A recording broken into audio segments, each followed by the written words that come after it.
So there are a couple ways that I think employers can really support their LGBTQ employees. The most relevant, I think, for the ARC conversation is concrete benefits. Employers have an obligation, obviously, to treat their employees equally, and it takes, I think, an intention by the employer to think through, well, what are queer employees experiencing in terms of the benefits that I offer? Are you sure that you're offering, for instance, spousal benefits to queer employees? Obviously, that's more the case now than it was pre-marriage equality. But if someone's in a domestic partnership that maybe is recognized by their state or their city, but isn't sort of a federally recognized relationship, are you providing benefits for that employee? Do you have gender-neutral restrooms? Do you have uniform policies that treat employees of all different gender identities equally?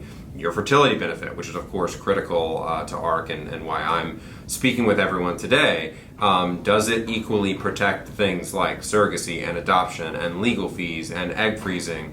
This is not just a medical infertility conversation that a straight couple might be going through, which is of course critically important for those employees, but to really be intentional about ensuring that all of the policies of the employer equally protect queer employees, and that you've kind of done a analysis, if you will, of what's in the handbook, what's in the benefits guide, ensuring that everything applies equally. And if someone comes to you and identifies that they haven't been treated equally by the benefits or whatever programs you have in place as an employer, to take that concern seriously. I can share at my employer, I raised exactly that type of concern because we weren't eligible for the fertility benefit, and they were willing to make a change for us, and they didn't dismiss me, they didn't get dismissive of my concerns. And so I think that's a lesson that employers can really take, is thinking of the concrete impact that their policies have on their queer employees' lives.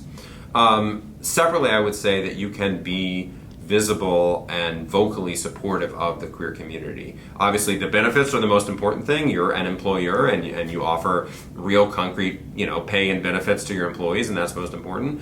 But being a vocal proponent of queer equality, participating in pride efforts, pride festivities, ensuring that folks know internally that we as an employer are a safe space for queer people, we treat everyone equally, and being very explicit about that, I think creates an atmosphere where queer employees feel supported and encouraged to come to work every day. And then if you back up those great words with the actions of providing equal benefits and treating folks equally, then I think that really is going to succeed or take steps towards succeeding at making queer folks feel welcome and supported in the workplace.